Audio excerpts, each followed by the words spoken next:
What's up guys, and welcome back to my channel. So today we're going to do a flip through and review on the Magic of Paper fortune telling cards. It's an oracle deck, but fortune telling cards as well. I've had my eye on this deck for the longest time, and once I noticed that it went on a small little sale, I was like, you know what, I need to try to get it because Lord knows when it's going to go on sale again. This is by, I'm sure you guys know the creator of this deck. I believe they're called, it's either Tevera or Trevera. I'll put it on the screen. But they have a lot of cute decks, and I think I have, this might be either the second or the third deck that I have from them. Ooh, so I didn't know the deck came with a little bag. It looks like your typical bag that you can find on Amazon, like being sold like 20 of the same type or something. It doesn't look particular to this deck, but still pretty cute. I wonder if it'll actually fit it though. This is kind of, well, is it chunky? Here, let's check. All right, let's see if this deck fits in here. It's very difficult to fit the deck in here, so I would suggest, I doubt the vid is ever gonna see this video, but I would suggest maybe get a bigger bag for the deck. But thanks for the bag though. They did not send this to me. I bought this with my own hard-earned cash. As I mentioned earlier, I was waiting for it to go on sale. Look how cute. So pretty. And I think there's either 80 cards or 100 cards. I don't remember. It doesn't say on here how many cards there are. Maybe they're numbered. We shall see. Opens like, ooh, there's holographic. Oh my God, what is this? That's cool. I didn't know it was gonna be holographic. That's so cool. Is there anything in here? Yes. That's pretty. There's a little white book. We're not gonna sniff it. I can't read this, but that's fine. I usually don't use guidebooks for like fortune telling cards or oracle decks. Now let's see how these cards are. They feel like poker card size. These are the bags. Well, these are really pretty. Really beautiful backings. I did not think these were gonna be edged, let alone holographic. It's like a pretty baby pink kind of color. Now cardstock. Is this one card? It is one card. Cardstock, it feels sturdy. It's a matte finish. It does have flexibility to it, so it's not super sturdy. They are numbered, so I guess we'll see how many cards there actually are once I go through all of them.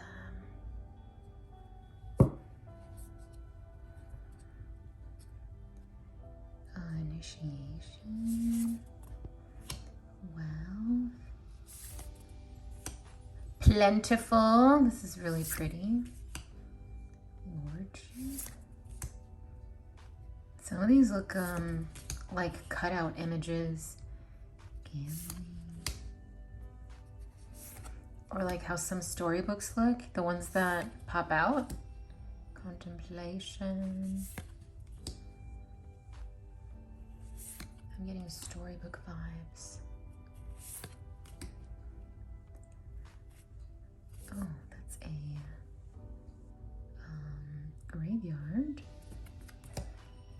All these colors. This will also be really good with using for, I was gonna say color therapy. I mean, I guess in a sense, right? Because you're connecting color with certain things to help discuss with clients or bring to light things like that. Anxiety.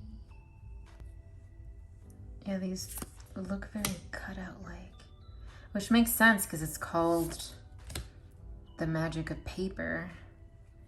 So I'm wondering if all of these are actually cutouts. That would be really cool. That would also be a lot of work because Jesus, a lot of these, whoa, are very detailed.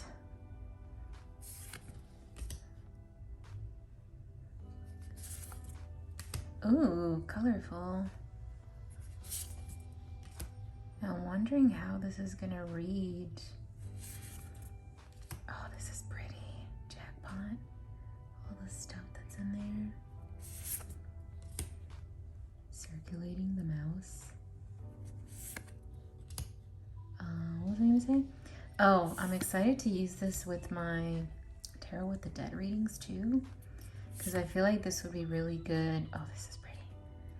Really good with like sharing a vast majority of type of information when it comes to somebody's story, or just opening it up a bit more.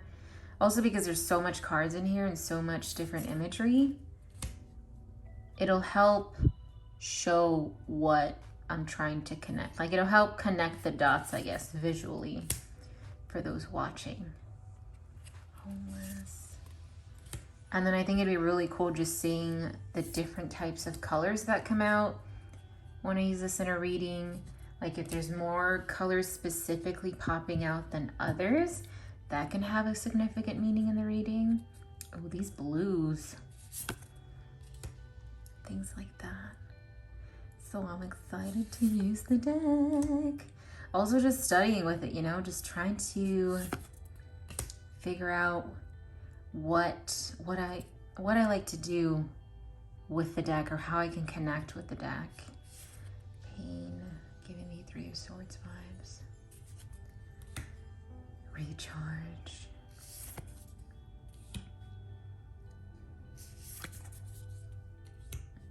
I wonder, were there certain sections? I feel like we're going in the section of war, or war related. Confinement. It's like they're confined, I guess, in the home or something, and the bird is there with them. Like, I know how you feel. Insomnia. I'm sorry, I keep cutting myself off and then I lose my train of thought. But I'm excited to see how I'm gonna connect to the deck and how I'm going to figure out different ways of reading with it and using it. Because there's so much in here. So many ways that you can use the deck or read with it. Move on. And some of the keywords on here, it's kind of like this one, move on. Like if this one comes out, it's literally saying, oh, well, you have to move on. What you have to move on from, we'll have to dive deeper in the reading. Ooh, rainbows. Progress. And it's very straightforward. It does have just one either title or keyword, however you want to see it. But I do like that the image itself gives me so much instead of just the keyword, you know. As I said in past videos, I'm very visual, very imaginative. I get a lot of things from art. I read art. I've said that quite a few times on the channel. So I do like that. There's just a lot of information on each card.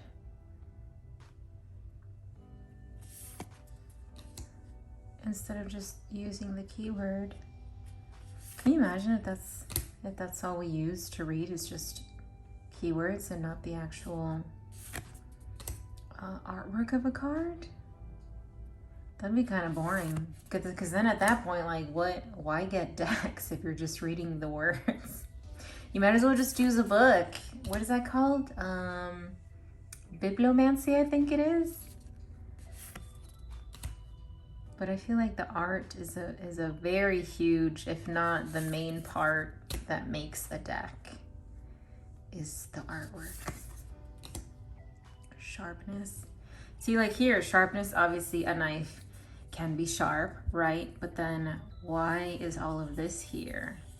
What does this make you think of? This and then that kind of, to me, looks like a window, sort of. Why are there 2 different colored apples? Things like that. Obviously, it depends on the reading as to how I'm going to read into that, but there's just so much that I feel we tend to miss within our decks, and they can just give us so much more than just keywords. I think a lot of us are focused too much on keywords. And I know that's kind of like a make or break thing for a few people. It isn't for me. A make or break for me is the artwork. If it's gonna be a deck that I'm gonna click with the artwork, like it can have no titles. And this artwork alone, like I can get so much from that. Dang, this guy got beefy legs. Whoa, there's faces coming out of back there. There's faces all over here. So pretty. Man, if somebody really cut all these out of paper, they are freaking patient and talented. Okay, so I guess it is more than 80 cards. I thought it was 80. I figured like 80 to 100, I kind of forgot. But that's a lot of cards. Didn't think it was gonna be this small though. Like poker card size. It's fine, it's comfortable, right? It's travel conscious if you want to take it around outside of the house. Ooh, sensitivity. And this is making me think of a chip of a computer. Interesting how there's what appears to be a tree or roots growing out of the microchip. Well, that is the flip through portion. Now, card size, again, poker card size, I can literally hold the whole deck with just one hand, and this feels comfortable. Because it's a matte finish, it'll be comfortable overhand. I'm not gonna riffle it, one, because of the size of the cards, and I don't wanna fuck up the holographic edging because I haven't had the best of luck when it comes to riffling decks that have this type of, not edging, gilding. Gilding? Yeah, I think that's what it's called. This looks so pretty though. Very mesmerizing. And these backs, so pretty. Reversible too. I wonder if there's any mention, because I know some people are gonna ask or wonder too, that there's like any way you can get the English version of this guidebook, because I don't know what language that is. I don't think, yeah, I can't tell.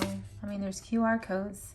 No idea where those QR codes go, but if anybody knows that there's an English version of the guidebook, let us know in the comments. Oh, I didn't even look at the artwork on here. That's so pretty. Oh, spot gloss. Oh, it's the sun and the moon. How cool is that? I think I pretty much covered everything. If there's anything that I missed or you have a question about, let me know in the comments down below. As usual with indie decks, I do link in the description where I purchased them or where you can find them as well. I did get this deck through Etsy, so I will link to Veda's Etsy shop, and they do have their own website, so I'll just link their own website too, why not? But me personally, I got this deck off of Etsy. That's where I saw the sale. No idea if they have a sale on their website. If you guys stuck to this part of the video, please leave the dragon emoji in the comments. I'd very much appreciate it. Don't forget to like the video as it helps me out a lot, and I will see you guys in the next one. Bye!